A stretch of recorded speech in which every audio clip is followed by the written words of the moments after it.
Today, we're diving into a topic that every carpet cleaning business owner needs to nail down: how to track, measure, and quantify your online marketing plan. Too often, companies throw money into ads, SEO, and social media without a clear picture of what's actually working.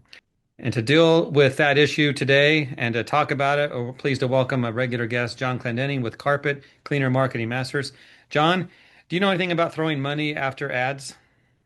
Oh gosh, yeah, 30 years of running cleaning businesses and kind of being a newbie until you kind of cut your teeth. I Not only know. throwing money after, but wasting money after it too. So Well, thank you for giving up some time today to talk about this because that's what business owners do. At some point in their career, they're probably Yep. throwing money away. What they need to do is know what's working, what's not, and then adjust to that.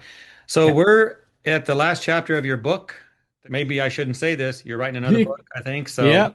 so Yep. that's coming out. But talk about this. Talk about the track, measure, and quantify in the last chapter and what our viewers need to know about. Yeah, so we talked about this in March 2025, depending on when you're listening to this, the 2-day virtual intensive. You marketing first, because that's how you get jobs, get the phone to ring, and you create an operations problem. And then we had Nate Sisney and those guys on chatting about, well, okay, now you got an operations problem. How do you solve that? And once you get that, you have a data problem. You have like now you need to refine and finance and data. And that's what we're talking about here is as we grow up and mature in business, we got to get our big boy pants on and start tracking stuff. So on a very low level, say for example SEO, you want to know. I always talk about it. It's probably the world's worst analogy. I'm terrible at analogies, but think of SEO as a paraplegic. Back in the day, you would lie there in the bed, your back was broken, that was the end of it. Then they started coming up with the data where you can see like you can't see your toe wiggle, but on the screen there's a motion. And then eventually days and days of that, the toe wiggles, then the foot wiggles, and then next thing you know, you're doing rehab. Then you walk out of the hospital, 10 months later, a year later, everybody's cheering down the hallway. And then eventually maybe you run a race, right? And there was your rehab visit.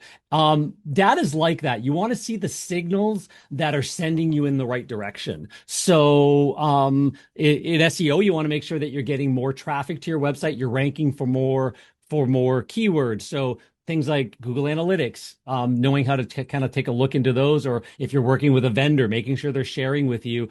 Are things generally going up and to the right? Are you improving over time? And then it eventually becomes to the question, okay, now those improvements, are they quantified in more phone calls and then more jobs? So let's talk about mistakes they might be making as they do Okay. this.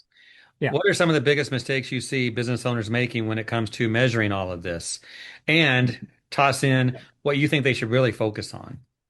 Yeah, so good questions. So as far as mistakes, there's sort of mistakes on two sides. On the side, I don't do anything. I don't measure. I hope and pray marketing. They don't know. Oh, the leads are terrible. Are the leads terrible, or is your booking percentage bad because you've got bad scripts and or you're not answering the phone or things like that? Once you know all the pieces of data, you can say, okay, this source, this magazine, this website, this Google Ads is generating this much traffic. I can convert at 40%.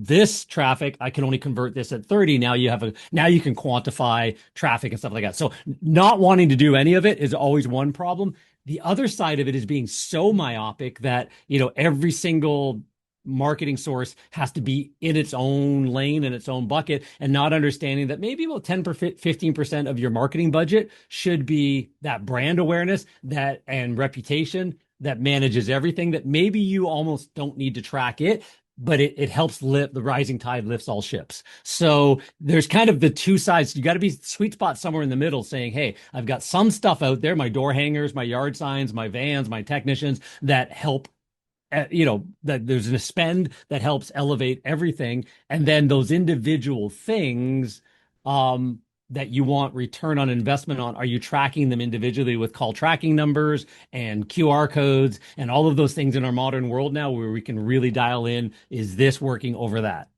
Last question I have is predictions. So I Yep. know you're an AI guy, you're a tech guy.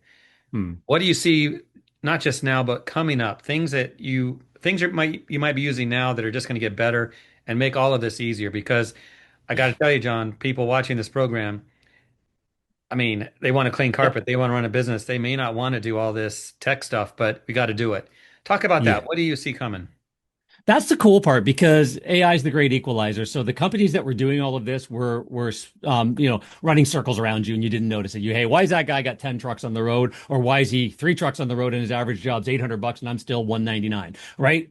Part of that's data, good marketing, good data, understanding and iterating. So nowadays you can take your Google Analytics data, drop it into chat GPT and say, I have no clue what this is telling me. Walk me through it. And just have that conversation. Like, you don't have to be smart. Just chat back and forth. All the tools like House Call Pros and Service Monsters and all the CRMs are adding more and more of these, sort of like use AI and data to help sort of give you better insights and stuff like that. So make sure you keep up on those and plug into all of that as well so that it's just faster and easier. You have to be less of the techie and more of the strategist and the director of all of it. But that's a much faster time savings than having to figure out how to manipulate the data first before you even read it.